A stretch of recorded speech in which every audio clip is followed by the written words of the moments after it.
अस्सलाम वालेकुम वरहमतुल्लाहि वबरकातुहू। प्यारे बच्चों, मैं हूँ आयशा रमला और आज हम दोबारा कससुल कुरान के अंदर आपके लिए एक बहुत मज़े की स्टोरी लेकर आए हैं।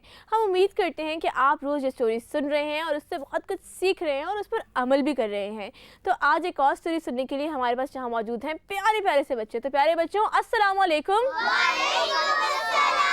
कैसे हैं आप सब? रमज़ान कैसा जा रहा है? तो प्यारे बच्चों, मैं आपसे ये सवाल करना चाहती हूँ कि जब कोई बीमार होता है फैमिली में, हम सुनते हैं कि किसी की तबीयत ख़राब है, किसी को बुखार है, तो हम अक्सर सुनते हैं अम्मी कहती हैं कि मैं फ़लाँ बंदे को देखने के लिए जा रही हूँ, मैं फ़लाँ की आदत के लिए जा रही हूँ, मैं फ़लाँ बीमार की बीमार पुरसी करने के लिए जा रही हूँ। हमारे अब्बा जाते हैं, हमारी वालदा जाती हैं। तो क्या आप भी जाते हैं किसी बीमार को पूछने के लिए? सब जाते हैं? माशाल्लाह। तो मैं पूछना चाहती हूँ कि जब बीमार की इयादत के लिए जाते हैं तो जाकर क्या दुआ देते हैं उसको? कोई बताना चाहेगा मुझे? जब हम बीमार के पास जाते हैं तो हम ये दुआ पढ़ते हैं, ला बासा तहूरुन इंशाअल्लाह। जी हाँ, शाबाश। इसका मतलब क्या है कि इससे कोई तकलीफ़ नहीं पहुंचेगी बल्कि तहारत मिलेगी इंशाअल्लाह, अगर अल्लाह ने चाहा तो। यानी कि अगर हमें कोई बीमारी पहुंचती है तो इससे हम मज़ीद प्योरीफाई होते हैं, अल्लाह ताला हमारे गुनाह को बख्शता है। अच्छा, कोई ऐसा दम है जिससे हम, नबी अकरम सल्लल्लाहु अलैहि वसल्लम ने हमें क्या ऐसा दम बताया है कि जिससे हम जाके बीमार की आदत करेंगे और वो ठीक हो जाएगा? जहाँ पर भी दर्द हो रहा होगा वहाँ 7 बार हाथ रखकर बिस्मिल्लाह बोलना चाहिए। शाबाश। तो प्यारे बच्चों, आपको लगता है कि बीमार की आदत करने का कोई सवाब भी मिलता है? जी। क्या सवाब होता है? उसका सवाब ये होता है कि अगर कोई सुबह बीमार की आदत करने के लिए जाता है तो सारे फरिश्ते उसकी मग़फ़िरत के लिए शाम तक दुआ करते हैं, और अगर आप शाम में जाके किसी बीमार की आदत करेंगे तो सारे फरिश्ते अगली सुबह तक दुआ करेंगे। क्या ये बड़ी बात नहीं है? बहुत बड़ी बात है। तो अगली दफ़ा अगर आप सुनें कि कोई बीमार है तो क्या आदत करने के लिए जाएंगे? जी। इंशाल्लाह। इंशाअल्लाह। जी। तो प्यारे बच्चों, आज जिस प्रॉफिट की स्टोरी हम डिस्कस करने वाले हैं उनका नाम है हज़रत ईसा अलैहिस्सलाम। इनका जिक्र भी कुरान में बहुत जगह पर आया है और इनकी वालदा का जिक्र भी कुरान में बहुत जगह आया है।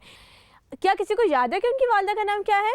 हज़रत बीबी मरियम। जी हाँ, शाबाश। और वो किसकी कफ़ालत में थी? हज़रत ज़करिया अलैहिस्सलाम। जी हाँ। तो जैसे कि मैंने आपको हज़रत ज़करिया की स्टोरी में बताया था कि हज़रत मरियम बिनते इमरान अल्लाह की बहुत इबादत किया करती थी और उन्होंने अपने लिए एक रूम रखा हुआ था जहाँ पे वो दिन रात अल्लाह की इबादत करती, और उनके पास फ्रूट्स भी आते थे। कौन भेजता था वो फ्रूट्स? अल्लाह ताला। जी हाँ, अल्लाह सुब्हानहू व तआला वो फ्रूट्स उन्हें ख़ुद भेजा करते थे और वो उन फ्रूट्स को खाती थी और फिर अल्लाह ताला का शुक्र अदा करती थी। आपको पता है फिर क्या हुआ? फिर ये हुआ कि एक मौजज़ा हुआ और अल्लाह सुब्हानहू व तआला ने उनको ईसा अलैहिस्सलाम दिए। ईसा अलैहिस्सलाम बहुत ज़हीन थे। कहा जाता है कि जब वो बिल्कुल छोटे थे, यानी कि एक बच्चा जब पैदा होता है वो तब से बोलने लगे थे। तो उनका बोलना क्या है? एक मौजज़ा है या नहीं? जी हाँ, उनका बोलना एक मौजज़ा है। ये उनके मौजज़ों में से एक है कि वो पैदा होते ही बिस्तर के अंदर, झूले के अंदर बोलने लग गए।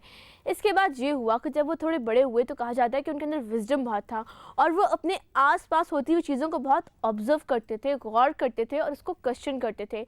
उस ज़माने में क्या था, उससे पहले हज़रत मूसा अलैहिस्सलाम की शरीयत राइज थी। वहाँ पे हज़रत मूसा अलैहिस्सलाम पे कौन सी किताब उतरी थी? तौरात। तो वो लोग तौरात की टीचिंग्स पे अमल करते थे। लेकिन टाइम बदलता गया और पता है टाइम के साथ क्या हुआ?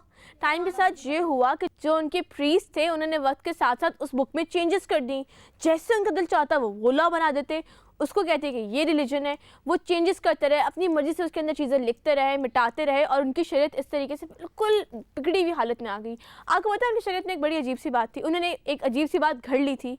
वो अजीब सी बात ये घड़ ली थी कि अगर कोई इंसान मर रहा होगा तो डॉक्टर को नहीं बुलाया जाएगा उसकी हालत पूछने के लिए। क्या ये अजीब बात है या नहीं है? बिल्कुल अननेचुरल है, लेकिन उनके प्रीस्ट इसी किस्म की बातें किया करते थे। इसके बाद क्या हुआ प्यारे बच्चे, ये मैं आपको बताऊंगी एक छोटी सी ब्रेक के बाद। So let's take a short break.